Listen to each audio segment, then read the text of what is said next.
हरिश्चंद्रगड असा एकही ट्रेकर नसावा ज्याने हरिश्चंद्रगडाबद्दल ऐकलं नाहीये. पावसाळ्यातला सोनकीने बहरलेला रतनगड सुद्धा तितकाच सुंदर. आणि जेव्हा रतनगड, कात्राबाई, कलाडगड, हरिश्चंद्रगड असा रेंज ट्रेक करायचं ठरणं म्हणजे सोन्याहून पिवळं.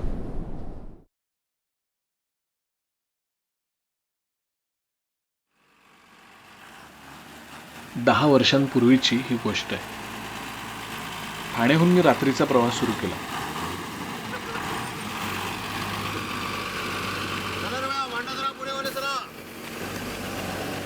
इगतपुरी बस डेपोमधून पहाटे 5ची एसटी पकडली.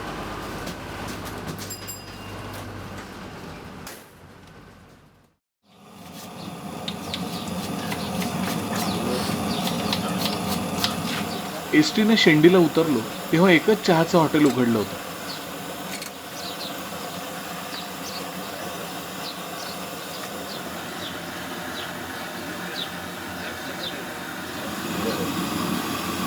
या भजीला नावच गुगल पकोडे. गुगल पकोडे का? ते कस्टमरने टाकलेलं आहे गुगलवर असल्यामुळं. शेंडीवरून रतनवाडीपर्यंत जायला एसटी किंवा वडा फार कमी असतात, त्यामुळे प्रायव्हेट गाडी केली. 20 किलोमीटरचा रस्ता आहे आणि तो रस्ता भंडारदरा जलाशयाला वळसा घेत घेत जातो.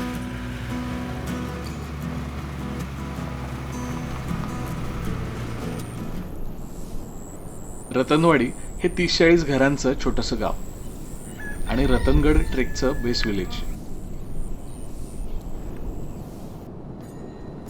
रतनवाडीमध्ये सकाळची लगबग सुरू होती.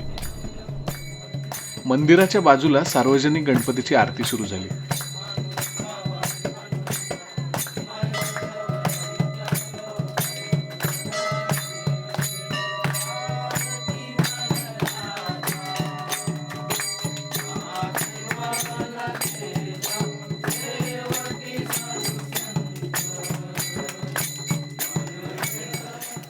आरती घेऊन मी मंदिर बघायला गेलो.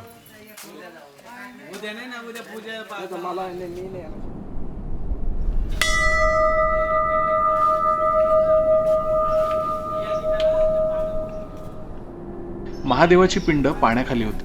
धरणामुळे या भागातल्या पाण्याची पातळी वाढली असावी. हेमाडपंथी वास्तुरचनेचं अमृतेश्वर मंदिर ही रतनवाडीची ओळख. 10व्या-11व्या शतकामध्ये झांज राजाने 12 नद्यांच्या उगमाजवळ जी 12 मंदिरे बांधली त्यातलं हे प्रवरेच्या उगमाजवळचं अमृतेश्वर मंदिर.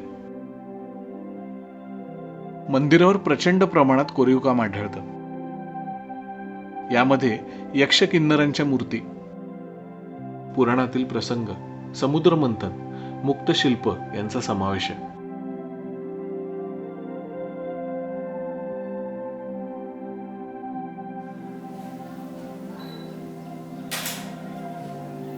मंदिराच्या बाजूलाच प्रशस्त अशी पुष्करणी आहे. यालाच विष्णू तीर्थ असं म्हणतात. यात वेगवेगळ्या प्रकारच्या मूर्ती ठेवण्यासाठी कोनाड आहेत. विष्णू आणि गणपती यांनी शस्त्र धारण केलेल्या मूर्त्या. आसपासचे फोटो काढत असताना एक शाळेत जाणारी लहान मुलगी दिसली. फुले रंगात फुलतील गंधात मन पाखरू हे विसाऊ दे जरा. मन पाखरू हे विसाऊ दे जरा. खडकातल्या झऱ्या रे खडकातल्या झऱ्या. होशील का माझा तू मैतर खरा रे मैतर खरा.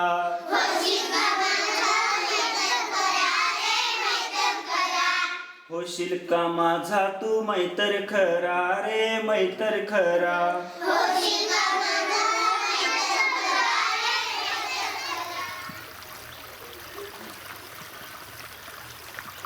रतनगडाच्या पोटामध्ये उगम पावणारी ही प्रवरा नदी. पुढे याच नदीवर भंडारदरा धरण बांधलं गेलंय. पावसाळा असल्याने प्रवरा नदी काठोकाठ भरली होती. पाण्याच्या उपलब्धतेमुळे इथे बऱ्याच प्रमाणात शेती केली जाते. आता उन्हं डोक्यावर आली होती. मी रतनगडाकडे जाणारी वाट पकडली. काय पकडताय?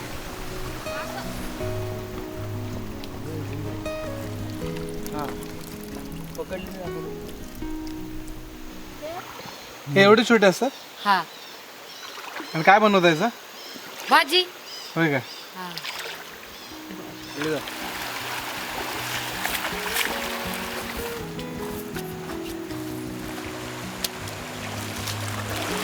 रतनगडला जाताना प्रवरा नदीचं पात्र 2-3 वेळा ओलांडावं लागतं.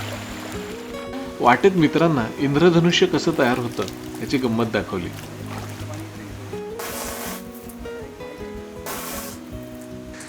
जंगल पार करून डोंगराच्या धारेवर आलो होतो. मागे लांबवर भंडारदरा जलाशय दिसत होतं. रतनगड कोणत्या वाटेने चढावं हा प्रश्न होता आणि शिडीची वाट सोडून मी खुट्ट्याच्या बाजूने जाणाऱ्या त्र्यंबक दरवाजाचा रस्ता धरला.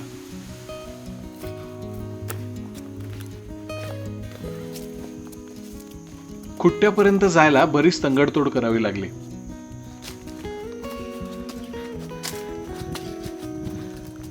डावीकडे वळणारी वाट खुट्टा आणि रतनगड यांच्या बेचक्यापर्यंत घेऊन जाते.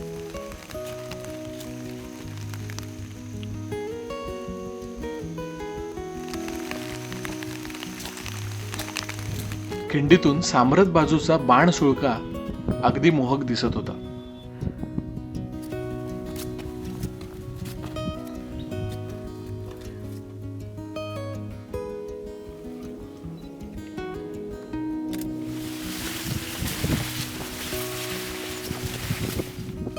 खुट्टा पाठीमागे ठेवून एक सरळसोट धार रतनगडाकडे येते.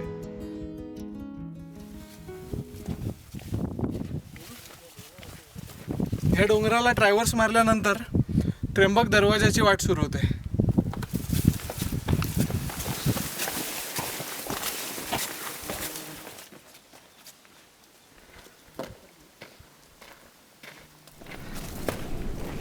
त्र्यंबक दरवाजाची वाट फारच थरारक आहे. एकसंध कातळात खोदलेल्या भल्या मोठ्या पायऱ्या आणि पावसामुळे त्यावर आलेलं शेवाळ. पावसाळा खूप आहे त्यामुळे वाट खूप घसरटी झाली.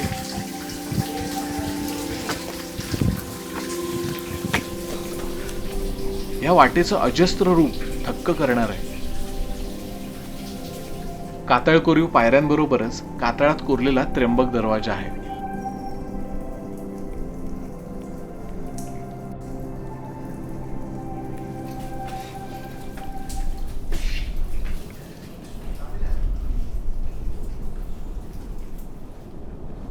आता थोडी घाई करावी लागणार होती. नेड्यातून सूर्यास्त बघायचा होता. रतनवाडी मधून जे नेडं दिसत होतं त्या नेड्यामध्ये चाललोय.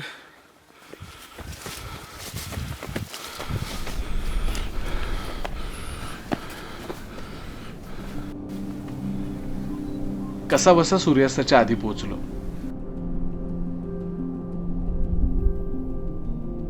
रतनगडाच्या नेड्यातून उगवणारा चंद्र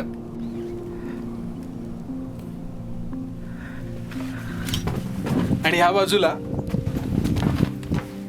मावळतीचा सूर्य. रतनगडाचं आणखी एक वैशिष्ट्य म्हणजे नेढं. डोंगर माथ्यावर नैसर्गिकरित्या एक पोकळी किंवा छिद्र आहे. ते सुईच्या नेढ्यासारखे दिसत असल्यामुळे त्याला नेढं म्हणतात. या नेढ्यामधून दोन्ही बाजूचा प्रदेश दिसतो. अगदी निमुळत्या वाटेने मी नेढ्याच्या माथ्यावर जाऊन पोहोचलो.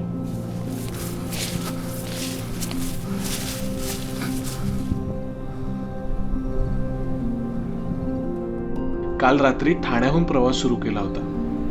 आता आरामाची फार गरज होती. दूरवर रतनवाडीतले मिणमिणते दिवे दिसत होते.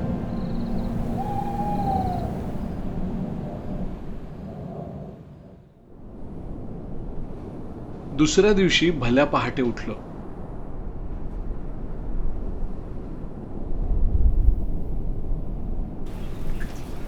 फ्रेश झालो आणि कॅमेरा घेऊन किल्ला शूट करायला गुहेतून बाहेर पडलो. सौंदर्याने नटलेला सह्याद्री अनुभवण्याचा काळ कोणता बरं याचं उत्तर मी देईन ऑगस्ट आणि सप्टेंबर. ह्यावेळेस आम्ही तो योग जुळवून आणला होता. सप्टेंबर एंडला रतनगडावर होतो. हिरवागार रतनगड आणि सगळीकडे फुललेली सोनकी. सह्याद्रीत पाऊस सुरू झाला की डोंगर उतारावर हमखास दिसणारी ही सोनकी. पावसाळ्यात रतनगडावर उमललेला सोनकीचा बहर डोंगरावर पिवळा गालीच्या अंथरल्यासारखा दिसत होता. कोवळ्या उन्हात न्हावून गेलेला अजस्त्र रतनगड आणि आजूबाजूला पसरलेली ढगांची चादर. त्या पाठीमागे अलंग मदन कुलंग कळसुबाई डोंगररांग. रतनगडाचं असं विहंगम रूप पाहायला मिळणं म्हणजे भाग्यच. दिवसाची सुरुवात तर खूपच छान झाली होती. आजचा संपूर्ण दिवस रतनगड फिरायला ठेवलाय. खाली उतरलेल्या ढगांमधून मी किल्ला फिरायला सुरुवात केली.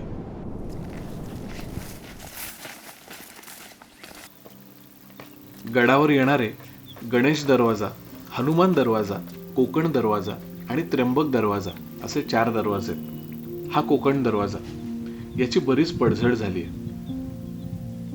आज हा दरवाजा उद्ध्वस्त स्थितीत आहे. इथून उतरणारी वाट सुद्धा मोडकळीस आली आहे.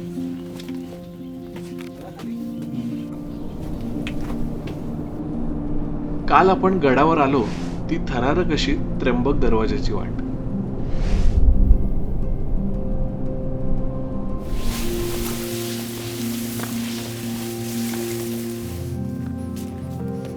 गवतातून वाट काढत मी पाण्याच्या टाक्यांपर्यंत पोहोचलो.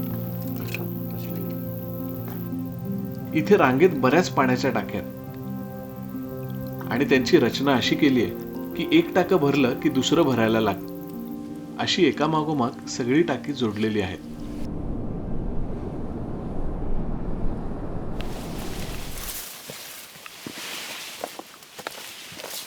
इथे एक गुहा आहे, खाली उतरून बघूया.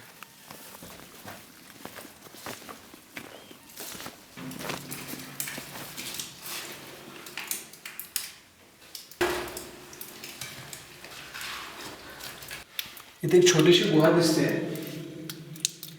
आणि डाव्या बाजूला पाण्याचं टाकं.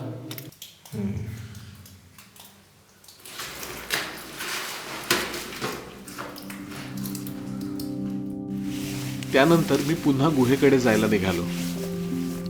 कळसुबाई, रत्नाबाई आणि कात्राबाई या 3 बहिणी होत्या. या 3 बहिणींचं वास्तव्य या 3 डोंगरात होतं. म्हणून हे 3ही डोंगर त्यांच्या नावाने प्रसिद्ध झाल्याची कथा या परिसरातल्या लोकांमध्ये रुजली आहे. मी मुक्काम केलेल्या गुहेच्या बाजूच्या गुहेत गडाची देवता रत्नादेवी तांदळा आहे. आज मनसोक्त गड फिरून झाला होता. उद्या इथला मुक्काम हलवून कात्राबाई खिंडीतून मागच्या बाजूला जायचंय.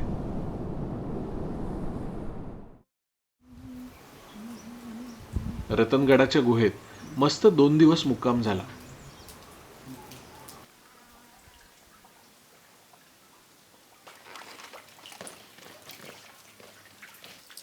रतनगडावरती सोनकीचा बहर आलाय. ढग पण वेगाने वाहत आहे. आता पाणी भरून गड उतरायला घेतो.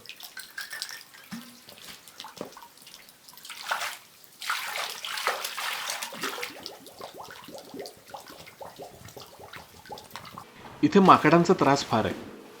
त्यामुळे गुहेला लोखंडी जाळी बसवली आहे. ट्रेकर गड फिरायला जाताना सामान गुहेत ठेवून जाळी लावून जातात. पण माकडांनी यावरही शक्कल लढवली. त्या जाळीतून त्यांची लहान पिल्लं आत सोडतात आणि ती पिल्लं ट्रेकर्सच्या बॅग्स उघडून सामान बाहेर देतात.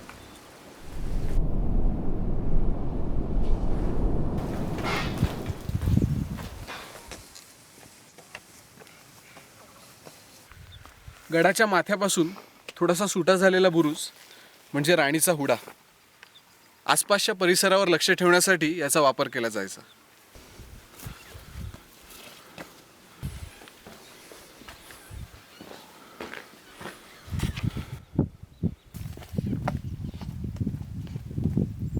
गडाच्या पश्चिमेकडील कात्राबाईच्या डोंगराचे कातळकडे भान हरपून टाकतात.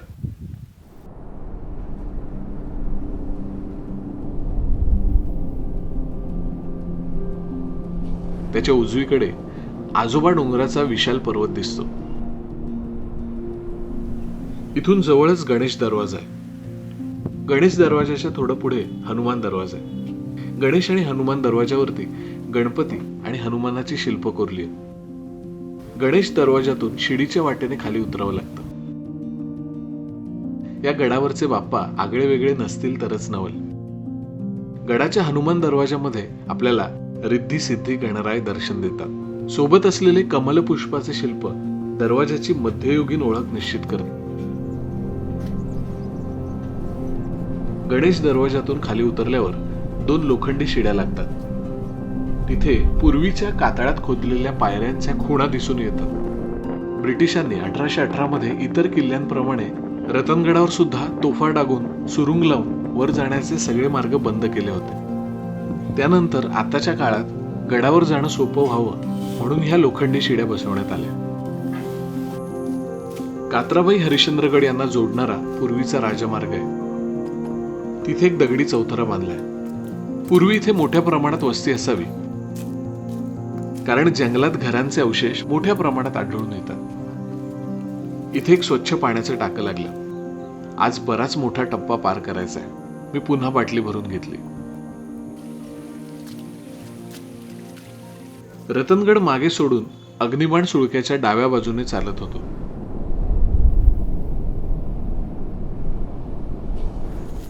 रतनगड बराच उतरलोय. अग्निबाण सुळका उजव्या हाताला ठेवून कात्राबाई खिंड गाठायची. थोड्या वेळाने सुळका मागे टाकून खिंडीचा रस्ता धरला.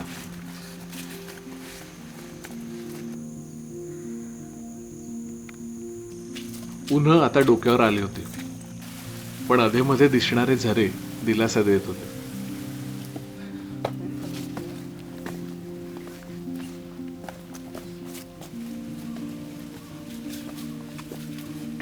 सकाळपासून किती चाललोय हे एकदा मागे वळून बघितलं आणि शेवटी कात्राबाई खिंड पार करून डोंगर माथ्यावर आलो. रतनगडाचा खुट्टा, त्यामागे अलंग, मदन, कुलंग, कळसुबाई सगळं क्लिअर दिसत होतं. मी पुढची वाट धरली. डोंगराच्या मागच्या बाजूने उतरायला घेतलं. आता प्रचंड भूक लागली होती, त्यामुळे लवकर गाव गाठायचं होतं. डोंगर उतरलो तसं पहिलं घर लागलं.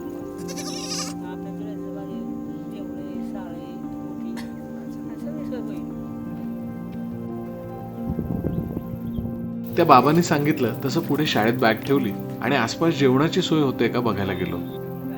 तेव्हा वेगळीच गंमत कळली. ह्या गावातले बहुतेक जण पुढच्या गावात कुमशेतला गेले. तिथे गणपती विसर्जन आणि त्यानंतर गाव जेवण आहे. त्यामुळे तुम्हाला इथे काही मिळणार नाही. तुम्ही कुमशेतलाच जा. अजून 15-20 मिनिट चालायला जीवावर आलं होतं, पण काही पर्याय नव्हता. मी कुमशेतला पोहोचलो.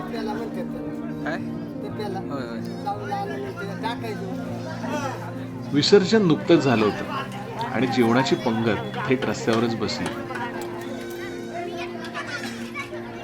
आणि मी इथल्या गमती जमती शूट करायला लागलो.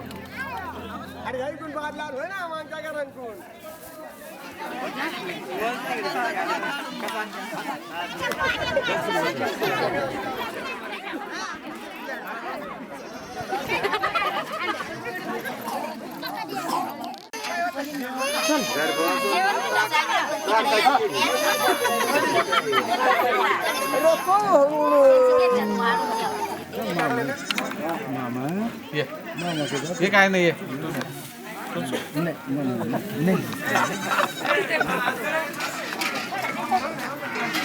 ढोलकी कोण आहे?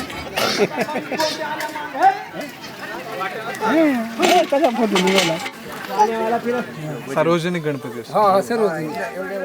सगळ्या वस्तूचा एक गणपती. त्यानंतर गावकऱ्यांशी गप्पा झाल्या. पोटभर जेवलो आणि कुमशेत गावाच्या मंदिरात मुक्काम केला.